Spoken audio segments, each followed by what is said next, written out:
You got to smile. You're smiling. Monday morning. After Monday afternoon. Yes, Sorry. Yes. Wonder where you're going with that. Wait, start the show over.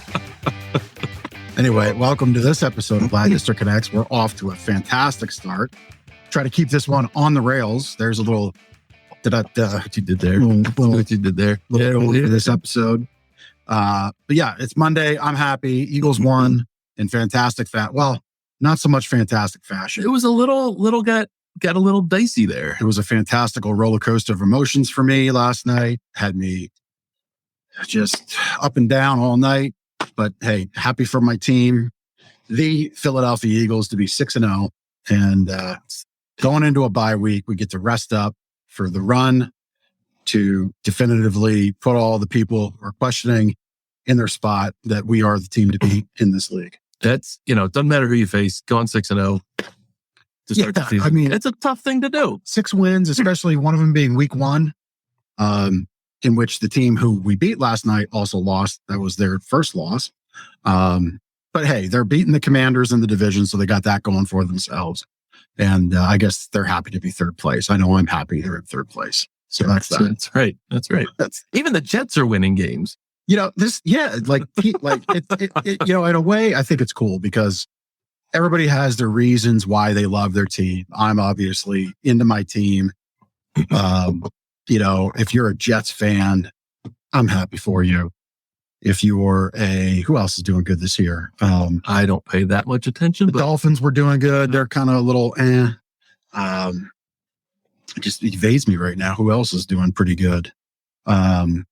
But the Giants weren't expecting. Oh yeah, the Giants. Giants are 5-1. Giants are 5-1. I mean, that's why that game last night was so huge. All three of them would have been 5-1 if the Cowboys won. Yeah. But they didn't. We took up that banner. We just solved that problem for everybody last night. That's right. If you were a Philly fan in general, you had a great weekend. I mean, the Philadelphia Phillies stole that series from the Braves. Friday, Saturday, my brothers and father were down there. Friday afternoon, they said it was as loud as they've ever heard a Philadelphia ballpark. They've been to a ton of games. Even one of my brothers was at a World Series games in 2008. He said it was louder than that. Yeah. Just crazy environment. Friday they won. Saturday they won. So the Braves are golfing now. Braves are golfing, as are the Mets. So that's the other side of the Mets-Jets thing. Like if you're a Jets fan, you're probably a Mets fan. That's like two go hand in hand. So you're crying about the Mets, but maybe about the Jets. Well, been a good weekend for Philly, but it's been a good week for Lancaster. So Lancaster was voted best city in America. The best. By Wallet Hub. The best. That's number 1. So that's a lot to be proud of. So round of applause for you, Lancaster. Pat on the back. So does that make us the best podcast because we highlight Lancaster? That might, I think we need to just take that crown. So send it to Wallet Hub. Go out here, grab it, and we put it on. We've already done the research for you. Here are the best podcasts in the land. Yeah. And Lancaster connects them. Yeah, I think we're the only one doing it. But hey, that doesn't matter. If anybody would challenge us, we'd take it out and go for it. So yeah, it's been a good weekend. Great week last week for the city, being yet again on a favorite list, this time in the nation. And we're trying to put some shine and spotlight on the city and on the county. We do that through this show. So you can participate in this show. When you comment, you get the chance to win prizes. At the end of the show, we give out prizes, either the drinkware, Less Storm More Cuddle drinkware, or a $25 restaurant gift card. That is right. Andrew Hager is questioning or asking, verifying, were we really voted best city in America? That is true, according to Wallet Hub. I say that I don't know 100% who Wallet Hub is or isn't. Next week, Wallet Hub will be in the news for some sort of. Let's hope they don't come out next week for something nefarious, and then here we are praising. But anyway, yes, we were voted favorite city in America, and I think that's good. We live in a great area. There is no doubt about that. So, and we try to highlight that with everybody around the show. So comment gets you in for the prizes. Andrew's in. Andrew's already in. Ethan is in, it looks like. That comment happened before the show started. So okay. I don't know. There we go. Uncle Ethan. Ethan's setting the record straight that he's an uncle to somebody. Well, congratulations, Ethan. We're happy for you. If you're tuning in now, let us know what that's about. But you can catch this show, both audio and video. So audio, anywhere you listen to podcasts, we're on all of them, all the players. And then online, really anywhere you watch online video, if you just search Lancaster Connects, it's going to come up on YouTube, LinkedIn, Facebook. You'll find it, on a number of different channels and platforms. We're on there. We're kind of a big deal. You can watch it on your Amazon player, which I think is kind of cool. Yep. Right there on your TV screen. Right there on the TV. Whatever. And also past episodes. This is episode 60. I think our notes say 59. I didn't change that. I think it's 67. Hard to find. Episode 67. And of course, you can watch all 66 previous episodes at lancasterconnects.com/episodes. I'll tell you what, if somebody watches all 66 previous episodes, we'll give you something really nice here in the store. Mattress? Yeah, maybe a mattress, but you got to watch them all and somehow prove it. Well, I don't know how you would prove that. Yeah, I don't know. Maybe commenting back certain aspects of the tomfoolery from each show. I don't know. Maybe Chris can clip together all of our Eagles discussions and see how they pan out at the end of the year. See the ebb and flow, the roller coaster of emotion. Yep. Week to week. That's a scary ride. Anyway, our anniversary event is still going on all month long. October is always our anniversary month. Anniversary celebration includes free gifts. So you get some amazing free gifts just with purchase. We didn't pump the price up to give you the gifts. You're just getting them. Nice little gifts that you could use for yourself. The holidays are right around the corner. So maybe you pass it along there as a re-gift, but not in the Seinfeld way. No. Where you re-gift the label maker. So we've got free gifts. We've got long-term financing. There you get the sign, sleep, and dream for 36 months. So whatever you get that qualifies for that financing level, just on your approved credit, sign, sleep, and dream, and then pay the bill. We want you to pay the bill in the 36 months. So there's no other nightmares of interest or penalties. Mm-hmm. But we've got that going on. We've got double deals going on. And we've really got some exciting product here. And we're going to make the product look even nicer. Tomorrow is going to be a really exciting day. It is. And we had the paint project a few months ago. Store looks fantastic. People that we know that know the store past, they've come in. We had a friend come in this morning and said, man, the store looks great. Well, after tomorrow is going to look even better. We've got panel dividers coming to create a little bit more privacy between the beds. Yep. We have people lay down on beds, It's kind of it's maybe an uncomfortable experience. We're going to make it more comfortable. It's, look, if you're somebody who lays down and a busy Saturday, one couple comes in and they're trying this mattress and another couple comes in and trying this mattress. You lay back and you look across at the person who's not your spouse and you're like, how you doing? That's a little different. That's how you try beds. Well, we've tried out beds together. We have. We've had to test beds together. Mm-hmm. This is the thing. Motion separation is important, so we got to know if it works. That's right. But anyway, so we're doing that again to give our customers a little better experience here in the store. Always looking for these slide edge things. Said in a couple shows ago, we do Reader's Choice mattress things around here, and tomorrow there's going to be a whole lot of those things going on. Yep, it'll be exciting. It will, 100% be exciting. So, without too much further ado, we're right on time. We are on time. Yep, look at us. We're at the back of that window. Patrick Morrison, welcome to the show. And Jeff, hello. Good to see you. Oh, hello. So you are with the Railroad Museum of Pennsylvania. Thank you for joining. Thank you for having me. I loved trains as a kid. Still have a train table in our basement. That's what I was thinking about when, we started getting the show together. Like, as a kid, you love, maybe trucks are your thing or trains, or like almost every little boy and maybe girl, they love trains. And, at some point, maybe you maybe grew out of trains, but Patrick, I don't think has grown out of trains, right? Is that right, Patrick? No, we never fully do. That's still with us. So tell us more. What is the Railroad Museum of Pennsylvania? Well, we are the Commonwealth's official railroad museum. So we get to tell stories and collect artifacts and objects that relate to Pennsylvania's railroads from the very beginning.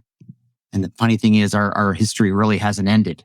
railroads are still with us. So there's literally no end in sight for railroads as far as I can see. So it's almost 200 years of history here. So we're very excited to share it with folks.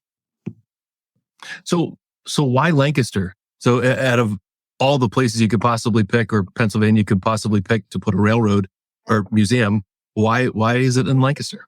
Well, it's actually an interesting story. I won't tell you the whole story. It would take us 2 hours. But basically back in the early 1960s, the Commonwealth had decided to build a railroad museum. At that point, it was a rail transportation museum, and they had included other things like trolleys in it too. So when the act of legislature, which created the Railroad Museum of Pennsylvania, or what would eventually become the Railroad Museum of Pennsylvania, was looking for locations, there were many cities and towns across Pennsylvania that all wanted the state to build the Railroad Museum there. But this location won out because, well, I think it was actually a very smart and wise decision, because it was already very, this area was already very tourist focused. There were lots of people coming here from all over to see the Amish, to visit Lancaster County. But because across the road from us, we have the Strasburg Railroad, which is the oldest still operating short line railroad in the country. And I also think too, because of our proximity to the Philadelphia and Columbia Railroad, which preceded the Pennsylvania Railroad. So to make a long story short, this area won because of, I believe, certainly the influx of people already coming here in the 50s and 60s to Lancaster County to see all that Lancaster County had to offer at that time.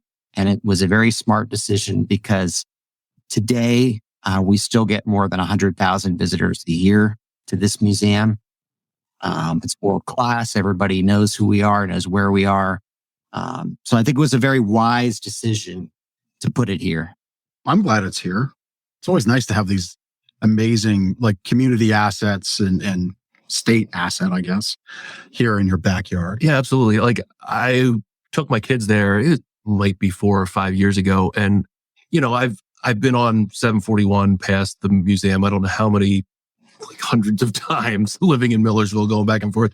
But and I've seen the museum off to the side. And I'm like, oh, that looks cool. But I didn't really understand what was inside. I mean, obviously a railroad museum, but I was blown away when I went in with my family at how, like you said, professional the displays were, the amount of stuff that's in there, the amount of education and interactiveness that there is. I didn't realize it was so big. And then you go outside and there's even more outside. Really, really cool. I didn't know that existed in Lancaster. We get that a lot. We're one of the best kept secrets, and certainly in Lancaster County, if not the area. But there's so much railroad history here, and there's so many other railroad related attractions nearby. So this is really like coming to a Disney World for trains. I mean, it literally, you can't go too far without seeing another railroad related attraction. So This is a good place to come and visit. Yeah. I'm reminded my boys love to play Monopoly at home with us. And obviously we've got the Reading Railroad, which is the next county over. Any kind of historical connection to Lancaster railroads or railroading, in, what would you say that is, pop culture, I guess, that's connected to Lancaster at all? Well, sure. I mean, things were filmed here that are railroad related, even going back to, Harrison Ford's film Witness. And the railroad across the street from us, the Strasburg Railroad, which is a good neighbor and partner, they've had some movie film footage done there. We've had some stuff done here over the years, some smaller or very small productions here. So there definitely is not only sort of a childhood, lifelong, if you will, interest in trains. People are just fascinated by this stuff and this history.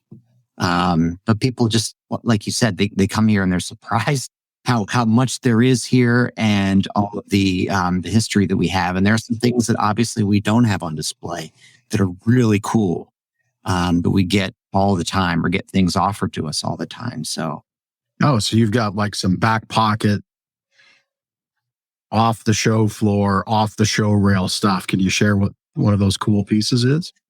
Oh boy. Well, I mean, we have some really neat dining car china and silver. We have drum heads off famous passenger trains. We have, you name it. There's probably some aspect of that particular thing that we might have. Lots of, we have a very impressive world-class archives and library. People come here to do research from all over the world. And we send, people order photos and we send them to folks all over the world. So, there's just so much here. We just received a movie script from the movie Unstoppable, that had, Chris Pine in it. We got a script from that film, not too long ago, which is pretty cool to see come in the mail. So we get some interesting things. What's like the biggest discovery that you've made working there? Oh my gosh. I'm a really big fan of World's Fairs, and we have many of our pieces here were displayed at various World's Fairs and expositions across the country, most notably in New York and Chicago, 1893 in Chicago, and 1939 and 40 in New York. And a lot of our pieces here have a history related to that. And the John Bull locomotive, which is this little green locomotive you wouldn't think much of, is actually really cool history here, cool stories related to that engine. We have a locomotive that was featured in the movie version of the musical Hello, Dolly that had Barbra Streisand in it. The train rolls into town, and the locomotive on the front of that train is the locomotive we have here, number 1223, which I think is interesting too. So we have some movie connections just like that. We have some presidential connections, including a locomotive that pulled Warren G. Harding's funeral train. Oh, wow. So you dig into these stories and you find out some really cool stuff. We've had people come here to find out about any ghost stories that might be associated with this. Oh, yeah. Yeah. Well, Halloween time, right? Yeah. So do we have any cool ghost stories that we can tell? I don't have any specifics that I can tell, but I can tell you that people believe they've seen things, here. And it's kind of hard to imagine that that's not a possibility with thousands upon thousands of people who rode in these trains. Yeah. So we've got a question, Andrew.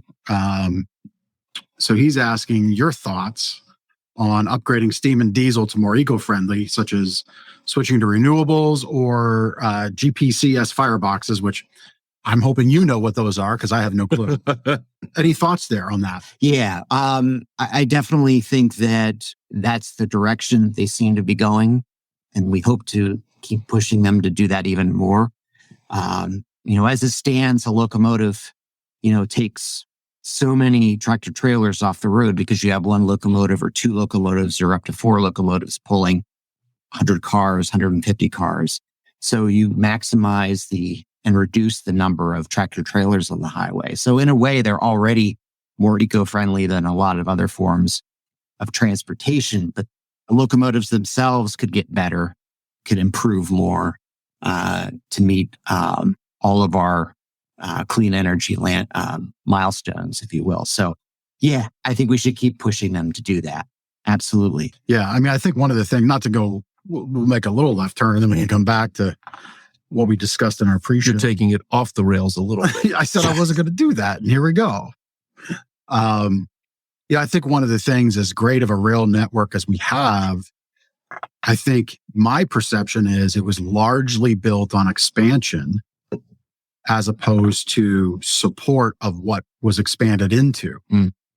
Meaning, like, we don't have a lot of spurs off of the hub to minimize, so we can move things from the East Coast to the West Coast and vice versa, but like getting it into those cities deeper with rail networks as opposed to trucking it well past let's say, a major hub, then we have to, or railing it past the major hub, then we have to truck it back to, the Baltimores and the, Philadelphias and the DCs. Like, we just don't have that kind of spread out rail network, right? Is that a fair statement to kind of get the goods closer to the destination? Right. A railroad, a locomotive itself and a train itself doesn't offer door-to-door service. You have to take the car off the train. You have to deliver it with a truck. So there's still that disadvantage that railroads have. Yep. And, there was a time where a lot of railroads, especially the late 60s, 70s, and early 80s, where there was a lot of pulling back, ripping up, rebuilding over top of old rail lines. And I would say the last 2 decades, maybe 3, you've seen places starting to put back rail that have been ripped up already. So there's been a little bit of retrenching that had to be done, literally and figuratively, to get us back. But I will say freight railroads have never been more busy in our history. They've been busier than ever. Passenger railroads have had a little bit more of a struggle in this country, but certainly over the last couple of decades, they've made a comeback, and it's a great way to travel still. Yeah. Last week, we had Monica Fort on. She's a travel agent. She was talking about some of the travel agency work that she's done for charitable organizations like Make-A-Wish, and she referenced.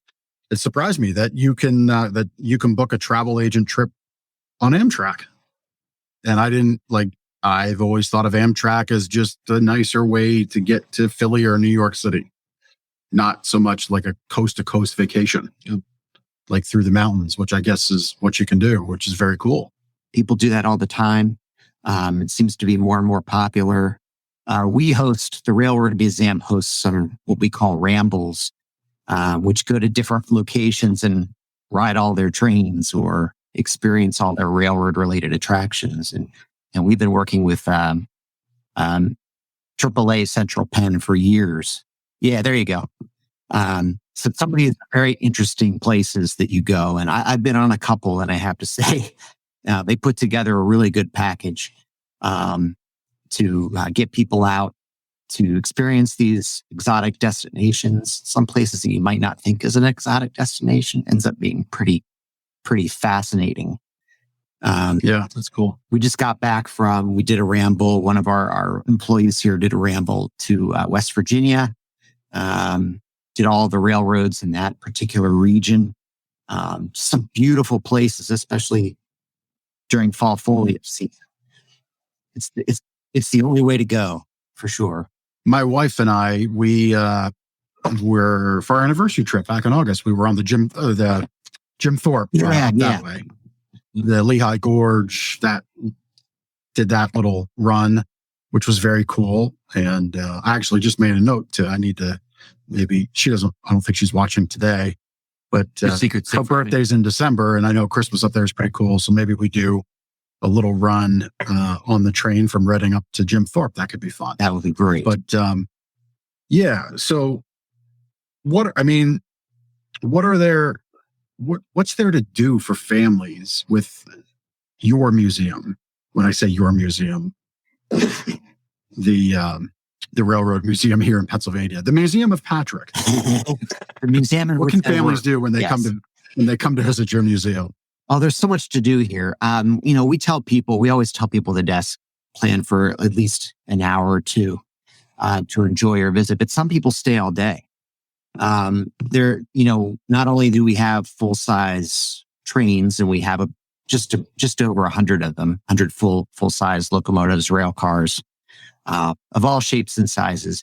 But during we started in 2015 with this project, but we have brand new exhibits that we unveiled to the public just after we reopened from COVID. So we have brand new exhibits to show off. And so we have a little bit of everything. You're showing some images of Stewart Junction, which is where a lot of our hands-on exhibits started. when that was built in 2000, but we've expanded. We basically turned that building inside out and took a lot of those interactive ideas and spread them throughout the museum. So we have a lot of interactives. I'm very proud of that. The work that everybody's done to put those together. All kinds of interactive exhibits. We don't open everything that we have, but we do open some of our trains so people can go inside, like that one, a boxcar there, that you can see inside and just kind of imagine what they did on a daily basis. That's very cool. That's like very metaverse-like. Yeah. Those are the virtual tours we have. We have virtual tours. I believe we have about 29 of them that we filmed. We actually have more than that we filmed, but very them are 29 of them are up on the website. You can go see. So there you go. If you're looking for something interesting to do other than watch television, take a walk back in time and check out the railroad. Absolutely. Right from home. Yep. Obviously go. We want you to go, right? Because that's important. But what a great little supplemental thing to add into the experience. Yeah. And these aren't. Oh, go ahead. Go ahead. I was going to say, like, these pictures we're looking at, these aren't replicas these are the real things. These were on the rail. Real deal Holyfields. Yeah, there you go. No, these are the real deal. We filmed them for a couple of reasons. We filmed them so we could certainly allow our visitors to use them. But some of these locomotives and cars we can't get into physically safely because they're fragile, they're old, they're delicate. We've just restored them. So some of the pieces are a little bit more delicate, but this allows you to get up inside of it. Some are actually kind of hard to get into as well from an accessibility point of view. So these virtual tours allow visitors to see places that you don't normally get to go. Yeah. Well, and I mean, if you're, maybe if you have a disability, mobility issues, what a cool experience where you still get to take in some of this. Maybe you can come to the museum and you're able to get around on the ground and kind of look up, but getting in would be difficult. What a neat experience. We're actually looking to do that here in the store, have the store scanned. We've done it once. Then we decided to go and do this big remodel, and so I have to have the scan done again. But we're looking, just as a little side reference, that's an experience we're looking to offer our customers. But this is really cool. I like this. Yeah, we're hoping to add more of these. We have more trains and equipment that we would like to add more virtual tours to, and more spaces, not just the trains themselves, but some of our collection spaces as well, because they're immensely popular. They're easy to use, and they get you where most of us can't get to very easily. Well, and I think one of the cool things with this is, I mean, I was reminded of this when I looked at like the tool display. There were like some hand tools that the mechanics would have used. I think what's neat to especially share with kids is that this was equipment that was built to last, but it took skill and a lot of knowledge to make it last. And, from an original engine or locomotive, a lot of people spun off of that with different trades and different skills, and they learned abilities, and they might have learned how to tinker and reconfigure something for better performance or improvements. And you get to see that like in the flash, like you get to experience it. Yeah. And I think today kids are, I think not just children, but I think a lot of our society is so used to more of a disposable manner of things. Whereas this is all, I mean, some of this equipment's 100+ years old, right? Sure. And much of what you're seeing is as it's displayed. In some cases, I hate to say it, but in some cases, warts and all, because we do have equipment that, especially outside, that is in need of restoration. It's something that we are in the process of working on. It just takes time. But you're seeing it as it is. And it looks great. Yeah. Let's talk about that restoration a little bit. So obviously it costs, you said time, but it costs a lot of money, I'm sure, to restore a locomotive, and create these displays and virtual tours and whatnot.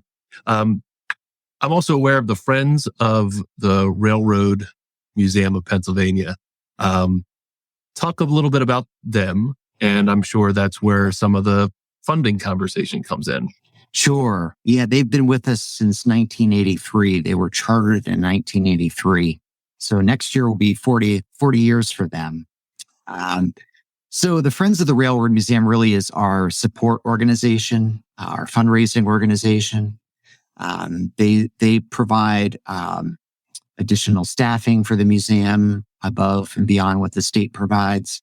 And they allow us to sell memberships. So we have a membership program through the Friends of the Railroad Museum. We have a sponsorship program through the Friends of the Railroad Museum. So really, the Friends of the Railroad Museum is indispensable to what we do. Provides us with the additional support that we need to be able to not only restore equipment, preserve our trains, but also to educate the public about them. How many people are friends? Is it like what's the size of that organization? Sure, we have it varies, but we average between every year between 1,600 and 1,700 memberships. So I would say, most of those memberships are family memberships. So you might have 5 or 10 people, somewhere in that range for some of the bigger families that we might have. So you're probably looking at more of a 5,000 to 6,000 people range. And they come from literally all over the country, if not the world in some cases. We get people from all over who are members of the Friends. And what are the member benefits for the Friends of the Railroad? Well, the most obvious one is you get free admission all year long for those of you who are included on that membership. So free membership or free access to the museum during the course of the years is the big one that people use. So in just a couple of visits, you make back what you would have spent in admission, buying a ticket. So that's the big one for sure. But there are other benefits as well. We have a lot of events during the course of the year. There are member discounts. There's a store discount for our museum store. So, I think it's one of the great ways to show your support of an organization is to become a member of it. And certainly you get access to one of the, I think, arguably one of the best publications out there for trains, which is the Milepost, which is our membership magazine, which is beautiful, all color, lots of great stories, great research. So we're very proud of that as well. Yeah, very good. The last handful of years with education, people have turned to virtual education, hybrid education formats where, coming out to a place like the museum, I would imagine is really beneficial as an excursion and experience. Could dovetail into history, could dovetail into like trades and skills careers. Have you seen an uptick of people using the museum for educational purposes? I saw on the one page we have an education tab. Yeah, definitely. Certainly before COVID, we hosted, dozens of field trips, school groups, Boy Scout merit badge classes, outreach programs to libraries and schools and so forth. We actually went out to schools as well. During COVID, we, like the rest of us, shifted gears and started developing a lot of virtual programs, some of which you can actually see on our YouTube channel, which we recorded a lot of those virtual programs that we did. During that time, we did like 50 virtual programs, more than 50. I think it was close to 60 when it was all said and done. And we'll still do those. We've been back to doing in-person school tours, in-person group visits, but we still have the capability of doing virtual material, which has been a really good outlet for what we do. And one of the most interesting things that we did as a part of that was sort of when you showed the virtual tour, something very similar. People really loved the behind the scenes things that we did, where we could go into some of our trains and tell a little bit more about how they worked, what they did, how they functioned. So probably our most popular virtual programs were the behind the scenes tours. Oh, neat. Yeah, very neat. Hey, we've had an interesting question come in again from Andrew. Do you know Andrew by chance? I've Andrew heard Hager? the name, but perhaps we've crossed paths at one point. Okay. All right. So Andrew asks, if money was no object, what steam locomotive rebuild or restoration project would you like to pitch around if you could? Well, probably the most popular one, the one that we get asked about all the time, and I would love to see this one done, and we do plan to do this, is we have the first GG1 electric locomotive, the prototype of 139 of them that were built. It's called Old Rivets. It's number 4800. That one is probably the most asked about, requested restoration project. And boy, would I love to be able to make that happen. And we will. It's just a question of time and money. Here's the inside of 4935, which is another GG1. So what is so special about that GG1 locomotive? Well, it was the first one. It was a prototype. And when they built it, they rushed to get a prototype into construction. And when they did, it was literally covered in rivets. The panels, the side panels were all riveted together. It had more or less a streamlined look to it, but it wasn't streamlined enough. When the Pensy executives saw the finished product, they had hoped that it had been a little bit more smoothed out and streamlined. So they brought in an industrial designer by the name of Raymond Loewy. Raymond Loewy's a household name in industrial design circles. He designed things like the appearance of the Studebaker Commanders, the coat model, various other designs, the interior of Skylab space stations, and his list of credits goes on and on and on. But he was brought in to take that 4800 look, smooth it out, make it look a little bit more streamlined, even though arguably credit for a lot of that could go to Donald Donner, who actually designed the shell of the engine, the original engine. It wasn't streamlined enough for him either. But the idea is that that's one engine that I think folks would really get excited about if we could get that one done. Now, was that in use? Was that used? It was run up until about 1979. So okay. It was built in 1934, ran until late 1979. And it was the longest serving in service of all of them. It retired from Conrail and came to us in Conrail blue. And now it's black. And we hope to bring it to, we haven't decided which era we're going to represent with that, but that's a cool thing. So yeah, from what you said, 1939 to 73. So it had numerous paint jobs and numerous looks over that time period. Is that what you're saying? Yeah, 1934 to 1979. It had at least 9 different paint schemes. Okay, that's cool. More, even little variations. I'm counting everything in the works. Another big locomotive that we have that folks would like to see restored is the M1 and the K4, which are 2 Pennsylvania Railroad steam locomotives that are very, very popular. The M1 is our biggest locomotive. It's huge. It's very lengthy. It's a 482 and it's got a coast to coast or long haul tender, which makes it look like it's bigger than it really is. That's a locomotive people would really like to see restored too. And we'll get there. Again. Yeah. You can only do so much.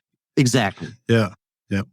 So you've got some upcoming events. Why don't you tell us about what's coming up? You've got something here this month on the 22nd, then a couple events next month, and then in December. Yeah, we've got, the fall is although their summer is the busiest, July and August especially. Our fall season tends to take another, busy direction, starting in September all the way through the holidays. So next weekend, the 22nd of October, we have Trains and Treats. So we'll have various locomotives and cars and exhibit areas with either a food-related treat or a non-food-related treat that kids can pick up. They can come in costume and treats. And that's next weekend, the 22nd of October. Trains and Troops is our veterans. Usually it's around Veterans Day every year. It's usually the first weekend in November. That one is November 5th and 6th. We also have a 1940s swing dance that Saturday night, which is November 5th. And then we have our Home for the Holidays events on December 3rd and 10th. We have a bunch of things planned for those 2 Saturdays. We've got our Christmas conductor parties, which we read the Polar Express, and we have some. Oh, that's cool. Oh, cool. Yeah, it's a great event. We have a gingerbread cookie sale, both of those Saturdays, which I should point out, a lot of these extra add-on type events, we will have tickets available on the Eventbrite site. But if you're just coming to visit the museum, tickets are available for just the museum during regular hours at the door. But some of these extra things that we do, we have an Eventbrite page, which folks can go to get tickets for things like the swing dance or the gingerbread cookie sale or the Christmas with the conductor parties. So we have a lot coming up. It's actually I enjoy this time of year, even though we're busy.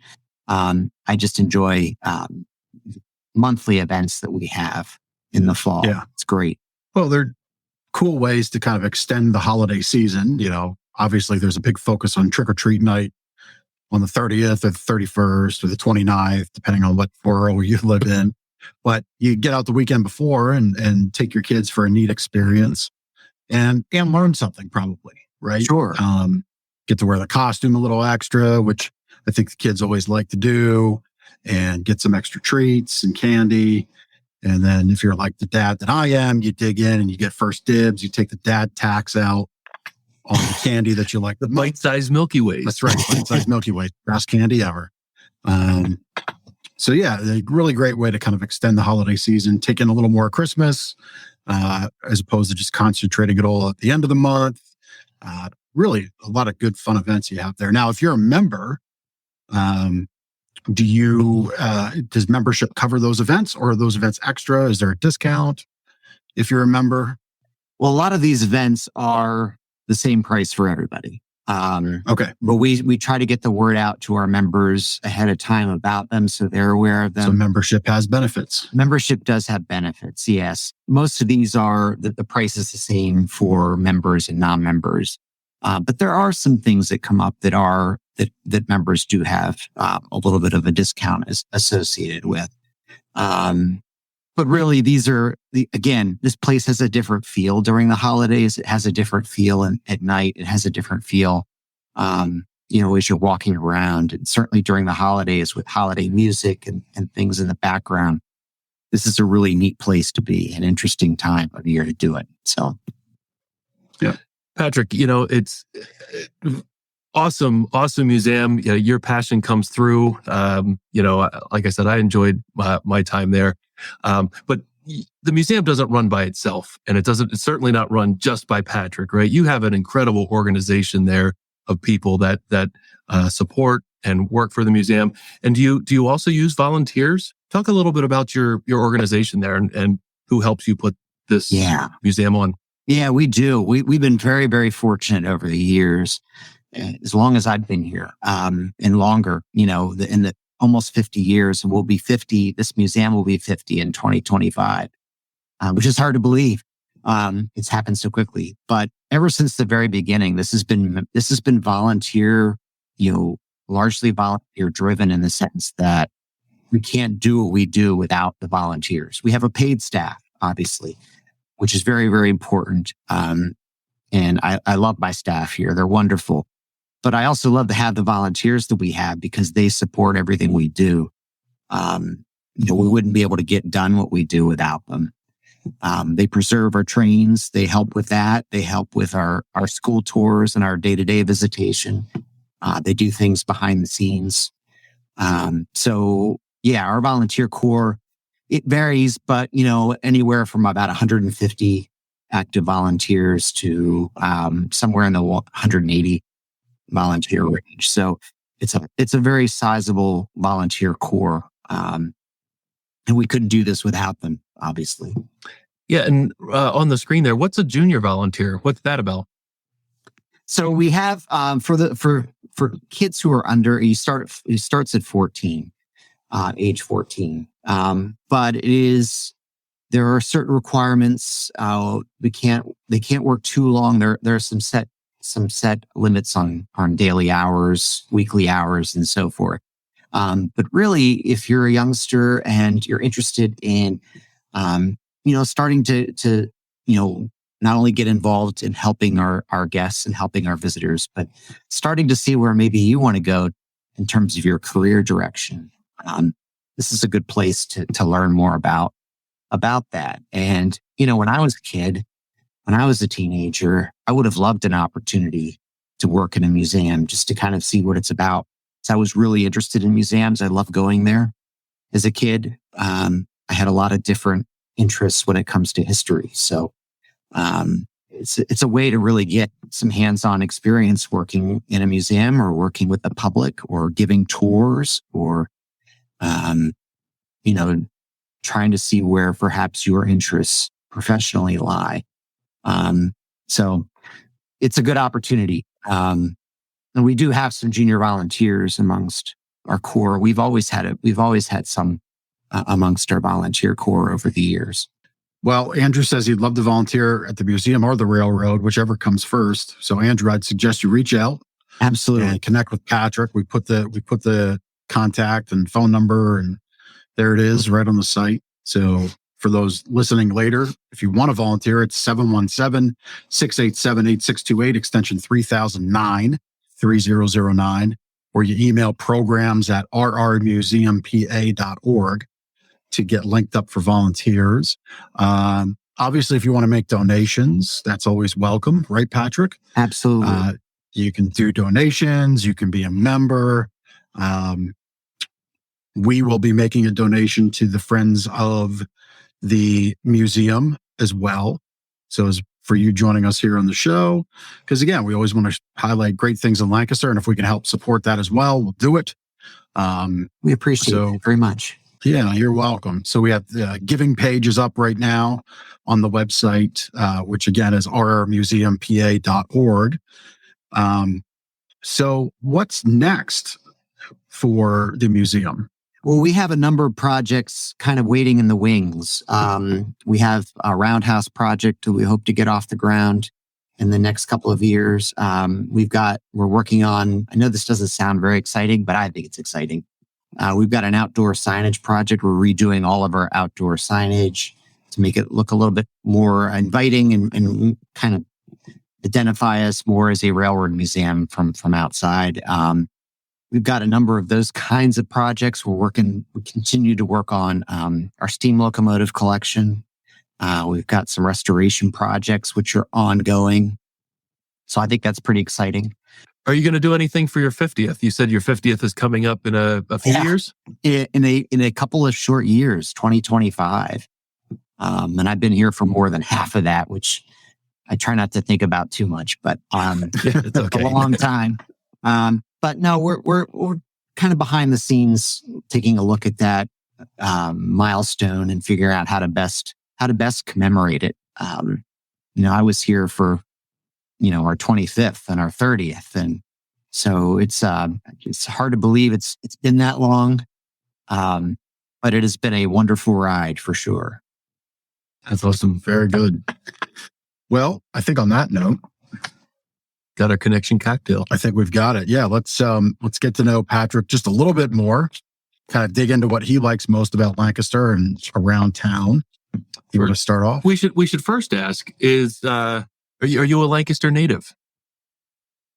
My family is. So to make a long story short, I went to Millersville. I'm a Millersville graduate back in the early 90s. So I've been here for about 30 years, a little more than 30 years now. My father was born in Lancaster, my grandfather, my great-grandfather. So I am an adopted native Lancastrian, if you want to say that. There you go. A long-time Lancastrian, not a native myself. That's awesome. So first question, what is your favorite thing to do in Lancaster? Oh my gosh. Well, I like to run and bike. But I also am a record vinyl record collector. So there are a lot of good record stores in the area, like and others that I like to frequent. So I like to, find places where records are still being sold. Absolutely. Pour into the record stacks. That's awesome. That's you're the first person to say that as their favorite thing to do in Lancaster. It's one of my favorite things to do. Ben's as excited about records as I am the Eagles right now. Have you been up to Litt's Music? Litt's Music up there. And he's got a nice, it's not the biggest shop in Lancaster, but run by one of the coolest guys. Sure. I like his shop up there. So that's cool. I do too. Thanks for sharing. Very nice. I'm just over here listening to music on Spotify. Boo. What's your favorite annual event you like to go to? Oh boy. Well, we have Rails and Ales here at the Railroad Museum of Pennsylvania, which I'm usually helping at, but that's probably, I would say, my favorite event. Rails and Ales. I like it. Rails and Ales. Yes. So that's, what does that look like? Do you bring local breweries in or what is a Rails and Ales? We do. We bring in probably anywhere from 20 to 24 brewers from all over the southeast part of the state. That's really we cool. have food trucks. So to me, that's one of the premier events here, but I certainly think in Lancaster, I'm hoping that folks really enjoy coming to that. And when do you hold that event? It's in April every year. So we try to schedule it in April. It's April 1st in 2023. We try to schedule it. No jokes, huh? What's that? No joking on April 1st. No. It just so happened that it worked out. We were trying to avoid some other events and holidays. So this year it is April 1st. I'm serious. Very good. Looking forward to it again. All right. So are you going to, it's your turn. Sure. So let's say you have some friends and family from out of the area and you're bringing them into Lancaster. What part of Lancaster do you like to impart on them? Is there somewhere you like to take them or show them or do with them? Somebody that's not familiar with Lancaster, what do you like to highlight? Well, everybody likes to go to Hershey Park, but I usually recommend this part of town, this part of the county. There's a lot of people like to go antiquing or, like to get anything Amish related. This is certainly an area to go. Lots of shopping, people who like to shop, but also you still kind of feel like you're out in the country, which you are in many cases. So I think this part of the county is certainly one of the more interesting and pretty and, got great views, of the countryside. There's a lot of bed and breakfasts down that way. Definitely. And you've got the miniature railroad museum. The name of it escapes. There's the National Toy Train Museum. There's the Choo Choo Barn. Yep. The Choo Choo Barn. That's the one. Yep. Transport Railroad. So you got a lot of railroad attractions in the area. Yep. Yeah. That's really cool. Well, we got the. You hear it? I heard the whistle. Yeah. I got it. I hear the train coming. It's coming around the bend. Right up. Are you going to sing? No, I'm not going to sing. I'm not going to do it. Not going to do it. Patrick, this has been fun. Really appreciate you spending time here on the show. You want to check out all the events coming up. You got Trains and Treats on October 22nd, 1940 Swing Dance on November 5th, Trains and Troops, same weekend, 5th and 6th of November, and then Home for the Holidays, Christmas with the Conductors on December 3rd and the 10th. So 2 Saturdays in early December. So no reason to not get out there this fall. Lots of things to do.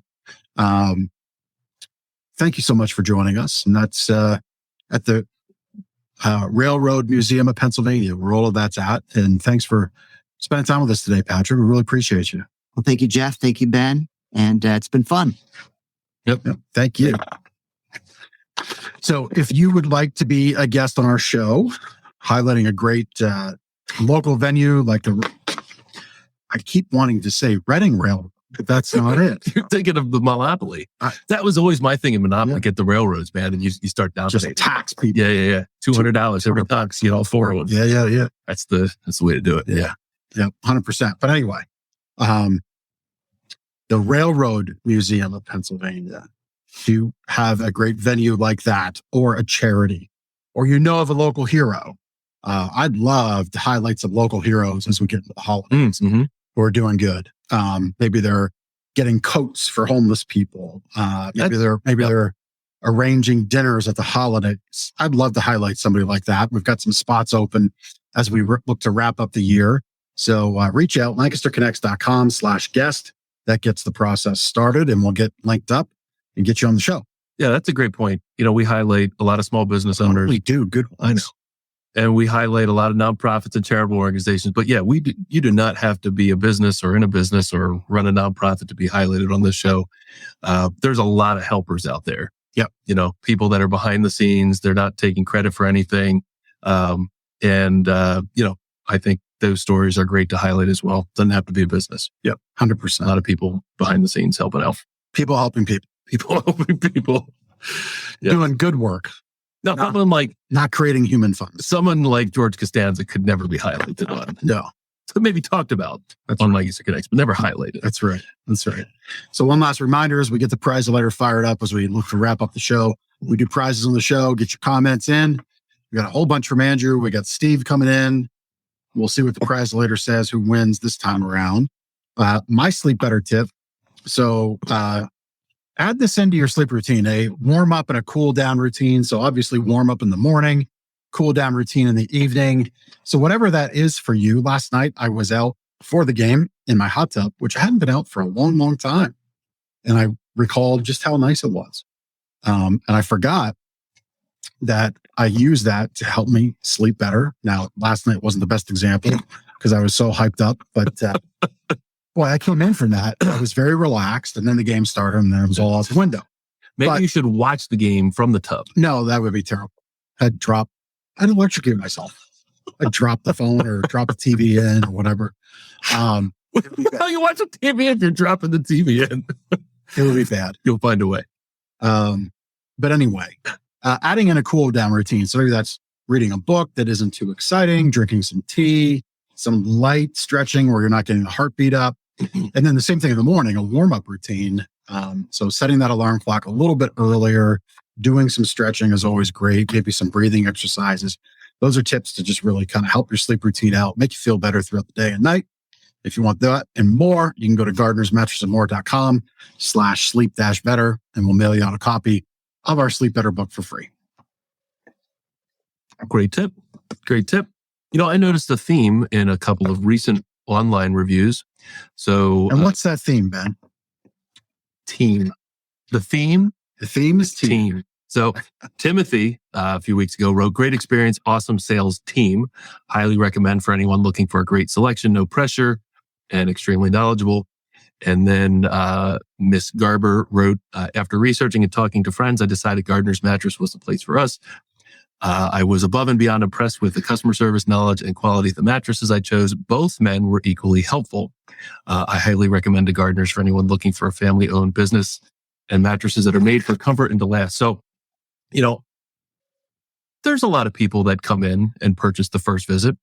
They know what they're looking for. We help them, navigate their sleep needs and make recommendations, and they buy the first time. But that doesn't happen all the time. It's not, we're not here to force people to buy and twist their arm.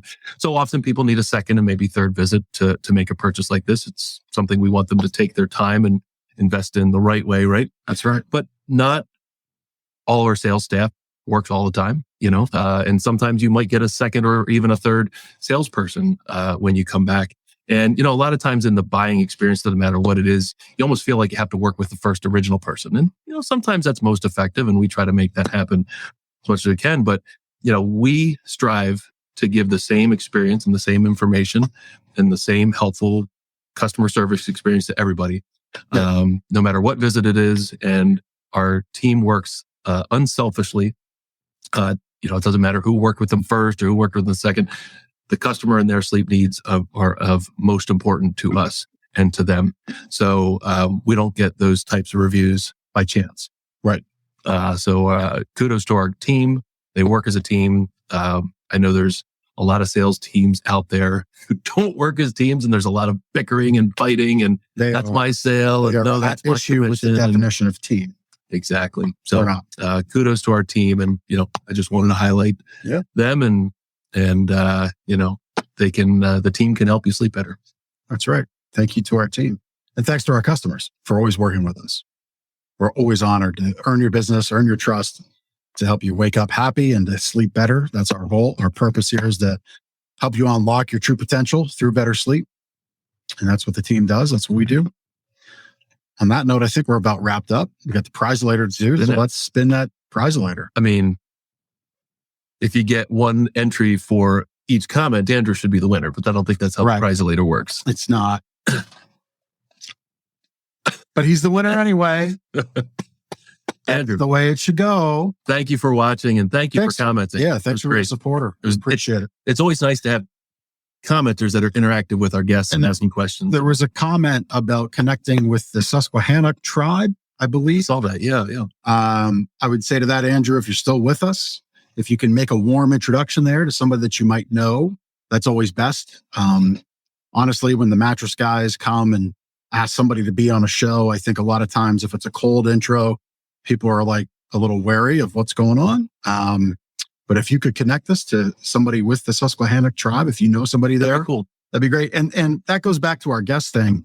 Maybe you're not a local hero. You don't work for a business that you would be somebody we want to highlight here on the show. Or you're not a charity, but you know somebody there. Again, make that warm introduction, connect them to us. That would be great. You know who might be good there? It's a dude with the Uncharted Lancaster. I forget his name right now. Benson. Well, there's Benton and there's, I can't think. It's terrible. I can't think of his name. He's been on the show. Yeah. Uncharted ago, the Uncharted Lancaster. I'm sure he's familiar with the Susquehannock tribe. Probably is. He could be a good. Yep. There you go. Good person to highlight there. See, and that would be one of those tests. If you watched all the episodes, you would know who Uncharted Lancaster is. I should know. I can't.